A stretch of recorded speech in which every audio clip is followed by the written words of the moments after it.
Se eu obedeço essa lei, fazer o bem e evitar o mal, eu estou obedecendo sem saber e sem conhecer, eu estou obedecendo Cristo. Então, o chinês, que nunca ouviu falar de Jesus, se ele faz o bem, ele evita o mal, ele está adorando Jesus Cristo, sem saber. Ele não conheceu, mas se ele conhecesse, ele iria amá-lo de todo o seu coração. Então, dentro de nós, de todo ser humano, existe essa lei interior na nossa consciência. Então, não tem escapatória para ninguém. Todos nós somos chamados a fazer, a obedecer essa lei da consciência, a fazer o bem. Então, tudo foi criado por Cristo. Então, Ele é Deus e somente a Ele deve ser a nossa adoração. Ele é igual ao Pai. Ele mesmo vai dizer: eu e o Pai, nós somos um. A mesma igualdade. Ele pede uma adesão pessoal com Ele. Quando Jesus fala, por exemplo: eu sou o caminho, a verdade e a vida. Sem mim ninguém pode chegar ao Pai. O que ele está dizendo? Ele está querendo uma adesão pessoal. Ou ele é louco, ou ele é Deus. O homem que pede que nós tenhamos fé nele, ou ele é louco, ou ele é Deus. Mas nós sabemos que ele é Deus porque ele ressuscitou dos mortos, e nós temos testemunhas que ele ressuscitou dos mortos. E nós acreditamos nisso. Não é verdade? Diga para você que está do seu lado: Jesus é o seu Deus, o seu Mestre, o seu Senhor.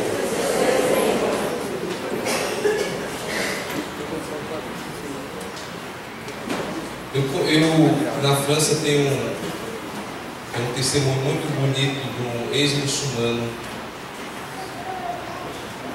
iraquiano. Então ele dá esse testemunho na França. Ele, muçulmano praticante, desde pequeno, toda a família, todo mundo praticante.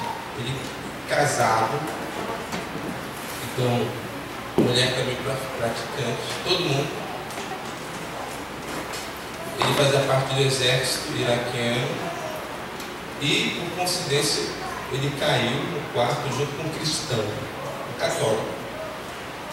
Então, para eles era uma humilhação. Para o cristão já é uma humilhação, porque a grande maioria é muçulmana, tem uma religião oficial do país, e o cristão é considerado como aquele que adora um crucificado, que morreu na cruz, que não tem sentido nenhum. Então ele foi para o mesmo quarto com esse cristão, e o cristão, ele não tinha medo de testemunhar com a fé. Ele falava do Cristo. Então o muçulmano perguntou para ele: mas quem é Jesus? Ele falou: Jesus tem na Bíblia também, como diz o livro Alcorão, fala de Jesus. Então ele fez a ligação. O tempo foi passando, esse homem ficou curioso, ele queria um Novo Testamento, ele queria um livro da Bíblia.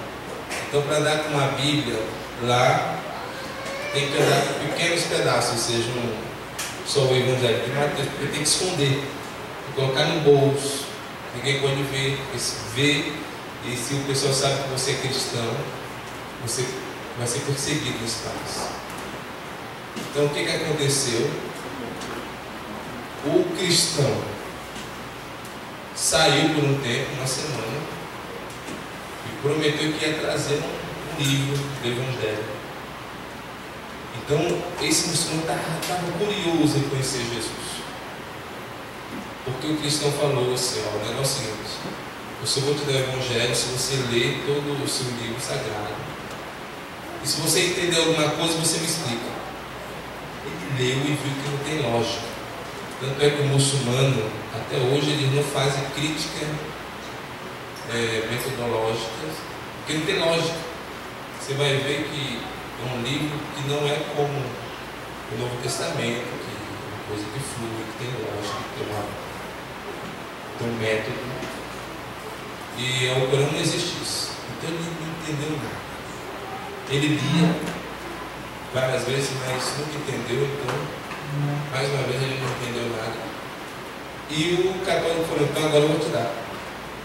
Trazia um livro. Passou uma semana longe, ele estava curioso. Quero um livro que fala de Jesus. No caso, é o Evangelho. Passou uma semana e esse amigo não chegava, esse cristão. Aí ele teve um sonho. Ele sonhou que viu um homem de branco, uma túnica toda branca, do outro lado do rio, que dizia para ele: entra no rio, atravessa o rio, e eu te darei o pão da vida. Quando ele escutou esse pão da vida, ele se acordou. Quando ele acordou, o amigo dele estava chegando. Falou: cheguei, está aqui o livro que você viu. Era o Evangelho de São João.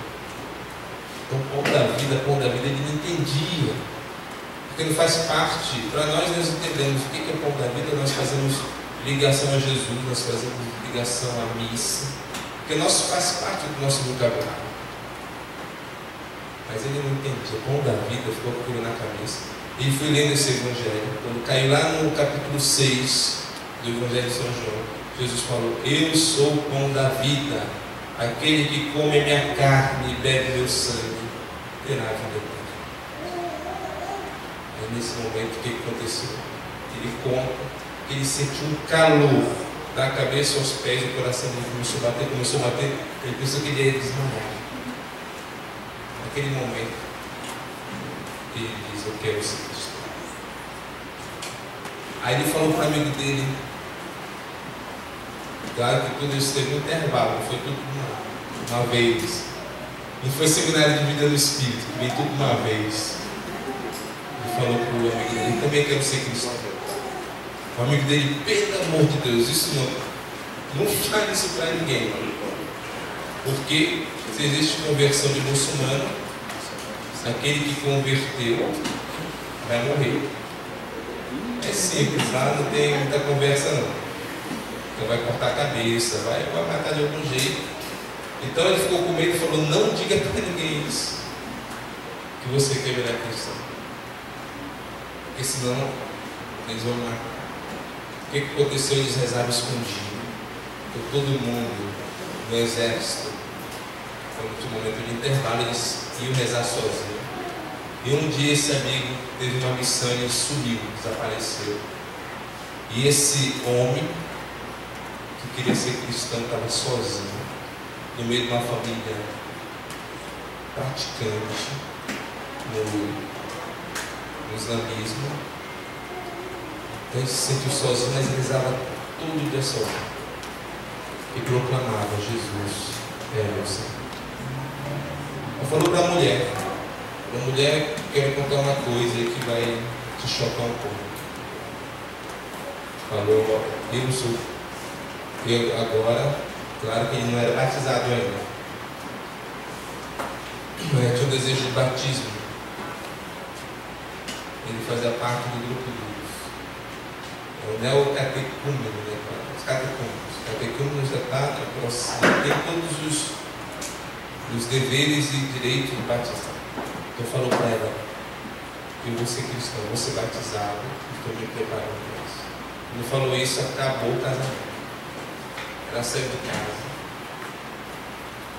E depois de um mês ela voltou. E falou: por que você virou cristão? Aí ele falou a mesma coisa.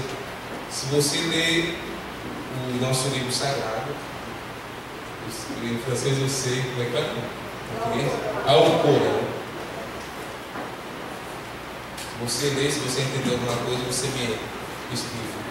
E ela leu tudo, passou quase um mês lendo esse livro e viu os escândalos de Maomé, que para a nossa época é escândalo, talvez na época dele não. Nós temos que ver o contexto histórico de cada época. Então, um homem que casa com uma menina de 9 anos, um homem que tem 7 mulheres. Então, ela ficou chocada com isso. O que aconteceu? Ela disse: eu também quero ser cristã. Então os filhos se tornaram cristãos. Mas existia a outra barreira, que era a família. E um dia, todo mundo festejando, aí vamos lá comer com o vovô, né? O pai, vamos lá ver o vovô, a família, a vovó, os tios. O que aconteceu? No momento da oração, de uma oração lá, onde todo mundo ia comer, o filho fez o sinal da cruz, ele fez assim. O avô olhou, quase cai para trás. O menino, inocentemente, talvez de modo mecânico, ele anunciou a sua fé. O que aconteceu? Acabou a festa, tranquilo, nada de escândalo, ninguém gritou. Quando ele ia embora, ele se chama Daniel, na França não mudou o nome dele, teve que mudar, ele está sendo perseguido até hoje. O Daniel, anunciou o nome em árabe. Mas o Daniel estava saindo, o pai disse: não, você fica, a sua mulher vai, os seus filhos, mas você fica. Então os primos, os tios pegaram ele e trancaram ele dentro do quarto, espancaram, bateram. Ele não entendia, porque é tudo no escuro lá, eles têm uma técnica de tortura que causa pânico na pessoa. Então colocaram um saco na cabeça dele, todo mundo batia, ele não sabia de onde vinha essas pancadas. Depois que acenderam a luz, ele foi percebendo que era tudo da família dele. Era primo, era tio, era irmão. Quando ele estava arrebentado de tanto apanhar, ele viu a mãe dele. Ele falou: minha mãe vai ter misericórdia. Ele falou: mãe, me ajuda, faça alguma coisa. A mãe olhou para ele e falou: pode matar. Aí foi quando pegaram ele, colocaram ele numa prisão. Chegou lá, passou 3 anos no lugar, sem ver mulher, sem ver filho. Para a mulher ele tinha morrido. Então ele não entendeu nada, ele não estava entendendo por que ele estava apanhando. Durante 3 anos ele recebeu um número, não era nem chamado ele fala que não era nem chamado pelo nome, mas pelo número. Ele passou 3 anos. Um dia chegaram lá e falou: está solto. Ele saiu perdido, magro, e perdeu uns quilos. Chegou em casa, viu a mulher, o filho. Aí a mulher falou: pensei que você tinha morrido. Durante 3 anos desaparecido. Ele falou: não, vamos fugir daqui. Aconteceu isso comigo. Eu sofri. Talvez descobriram que nós somos cristãos, então vamos fugir daqui. E saíram do Iraque, foram para o país vizinho, atrás de um padre para batizar. E cada padre que recebia a família dizia: não, eu não posso batizar.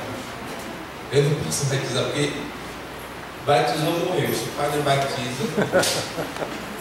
Então eles fugiram desse país, foram para o país vizinho, encontraram uma freira que teve contato com essa família. E a freira falou: eu conheço um padre que vai batizar vocês.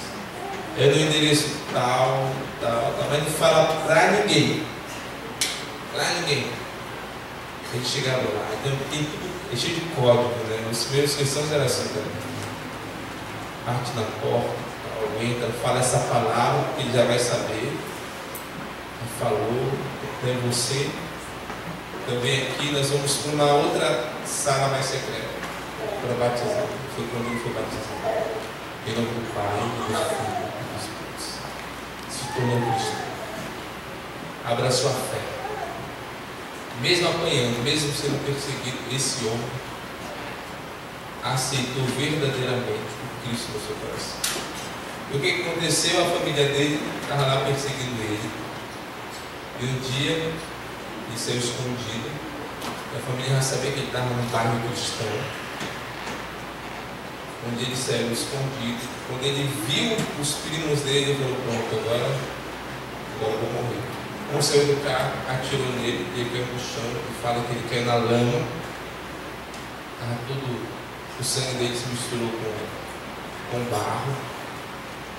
Ele estava num país estrangeiro. Ele não podia ir para o hospital com uma bala no corpo, porque se ele fosse no hospital com uma bala no corpo, ia ser enviado para o país dele. Se ele enviasse para o país dele com uma bala, ele ia ser preso de novo. Então tudo ia se destruindo da vida dele.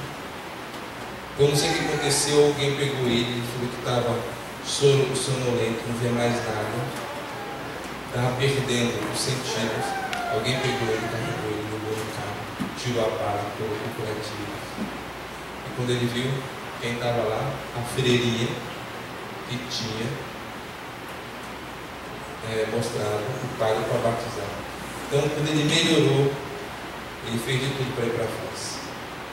Então, tudo dava errado, passaporte dava errado, mas tudo na hora certa, no momento certo, as coisas funcionaram.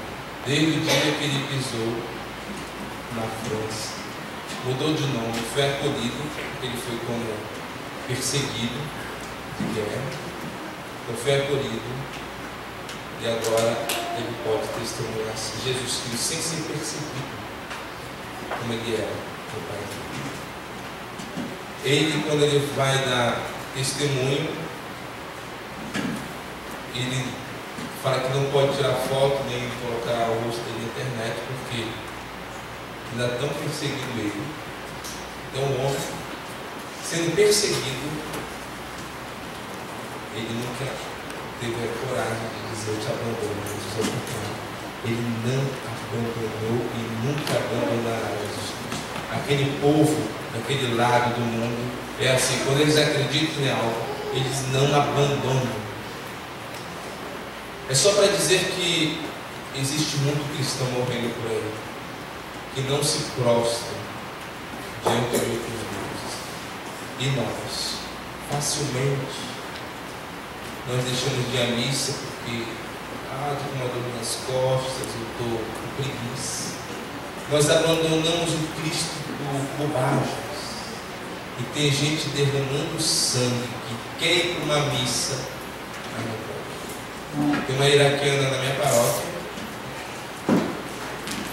ela contou que um dia os iraquianos, muitos cristãos, saíram para ir para a França, deixaram os países, a casa, tudo. A gente era médicos, eram gente importante do país, mas só pelo fato de ser cristão teve que abandonar tudo. Então ela chegou na França, ela contou que o primo dela foi assassinado pelo bispo, foi assassinado. E um dia ela ia para a missa de Natal. Para a missa de Natal está todo mundo lá com metralhadora, para que vocês não entrem. Então imagina você ir para uma missa de Natal desse jeito, uma missa de Páscoa desse jeito. Se nós já nos desanimamos porque somos tentados por tantos prazeres deste mundo, imagina diante de uma metralhadora que nem aparece na igreja mais. Talvez até graças a Deus. Mas esse testemunho é para dizer para nós, é um grito para nós: guarda a fé, não troque Jesus Cristo por nada. Nós não precisamos de outros senhores, só Jesus. Só Jesus pode acalmar a sede do nosso coração. Então nós iremos fazer um pequeno momento de partagem, nós vamos preparar para o momento de oração. Então vocês têm 3 minutinhos para falar com a pessoa do seu lado e testemunhar. E aí, como é que está? Jesus é o centro aí da tua vida? Ou ainda está precisando ser purificado? Então 2 minutinhos, 3 minutinhos, partilhe com o seu irmão esse momento de pregação.